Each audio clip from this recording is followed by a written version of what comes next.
Perkenalkan, nama saya Wisna dengan NIM 2190302310 dari kelas C1. Assalamualaikum warahmatullahi wabarakatuh. Saya Mugaren Firdaus dengan nomor 190302318 dari kelas C1. Halo semua, perkenalkan nama saya Febriani Rizal dari kelas C1 dengan NIM 2190303296. Apa itu analisis DuPont? Analisis DuPont, sistem DuPont adalah suatu sistem analisis yang dimaksud untuk menunjukkan hubungan antara return on investment, net profit margin, dan total asset turnover. Analisis tersebut mencakup rasio aktivitas dan profitabilitas atas penjualan untuk menunjukkan bagaimana rasio-rasio ini saling mempengaruhi. Analisis ini menunjukkan tingkat pengembalian atas aktiva. Apa saja manfaat analisis DuPont? Manfaat analisis DuPont yang pertama, sebagai bahan evaluasi internal perusahaan, manfaat pertama untuk akan dirasakan langsung oleh pihak internal perusahaan. Berdasarkan hasil analisis, manajer keuangan dapat membuat identifikasi apa saja kekuatan dan kelemahan perusahaan saat ini. Dari situ, evaluasi di berbagai aspek bisa dilakukan sehingga perusahaan bisa mengambil kebijakan tepat sebagai upaya perbaikan kinerja di masa mendatang. Yang kedua, sebagai informasi bagi pihak eksternal untuk mengetahui efisiensi perusahaan. Dalam hal ini, pihak eksternal mengandalkan indikator rasio margin laba sebagai tolak ukur. Rasio ini kerap dipakai investor maupun kreditor dalam mengukur aktivitas perusahaan untuk mengubah penjualan ke laba bersih. Yang terakhir, membuat pengukuran beban hutang perusahaan. Dalam hal ini, pihak eksternal mengandalkan indikator rasio margin laba sebagai tolak ukur. Rasio ini kerap dipakai investor maupun kreditor dalam mengukur aktivitas perusahaan untuk mengubah penjualan ke laba bersih. Ciri-ciri analisis DuPont. Margin laba bersih atau net profit margin. Disebut juga rasio laba atas penjualan, rasio profitabilitas dalam melakukan pengukuran terhadap jumlah laba bersih yang didapat dari setiap nilai penjualan. Caranya adalah dengan membuat perbandingan antara penjualan bersih perusahaan dan laba bersih yang diperoleh. Total perputaran aset atau total perputaran aset. Rasio ini merujuk pada perbandingan efisiensi ketika mengukur kemampuan perusahaan untuk menciptakan penjualan dari aset yang dimiliki. Langkah yang diambil adalah membuat perbandingan antara penjualan bersih dan rata-rata total aset perusahaan. Leverage keuangan dikenal sebagai rasio ekuitas atau utang. Perbandingan ini digunakan dalam mengukur nilai ekuitas perusahaan. Cara tersebut dilakukan dengan membuat analisis utang secara menyeluruh. Bagan DuPont.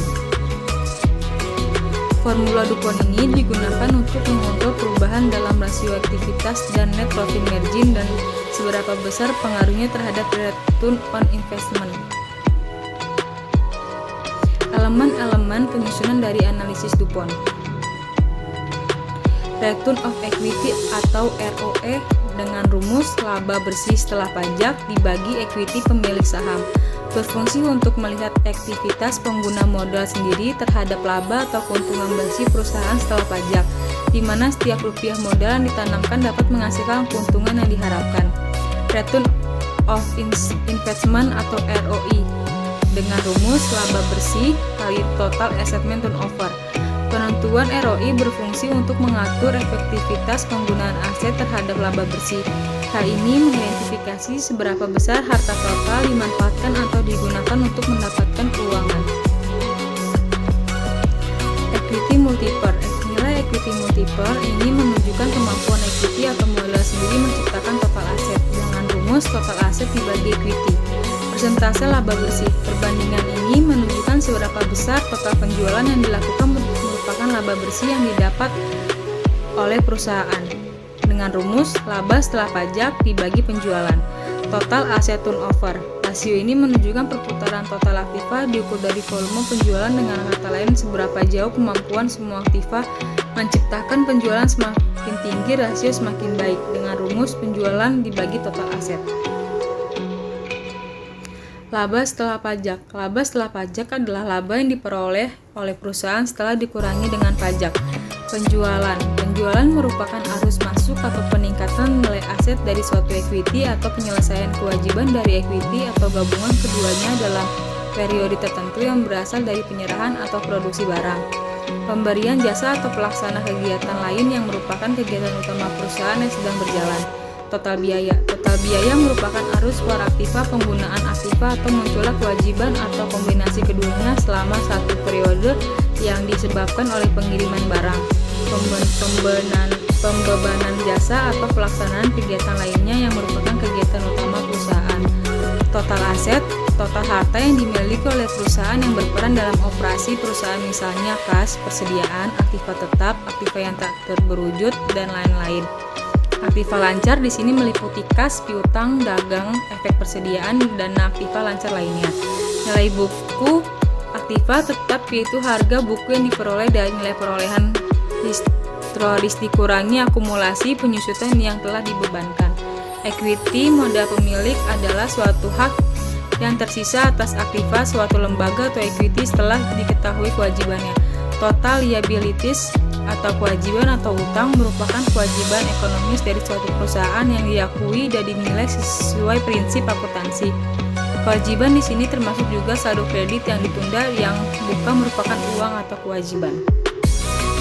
Analisis DuPont dengan rumus net profit margin dikali aset turnover dikali equity multiple. Komponen rumus net profit margin dengan rumus laba bersih dibagi pendapatan.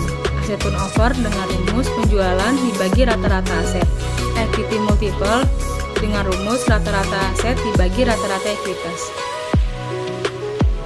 Sekian presentasi dari kami. Terima kasih.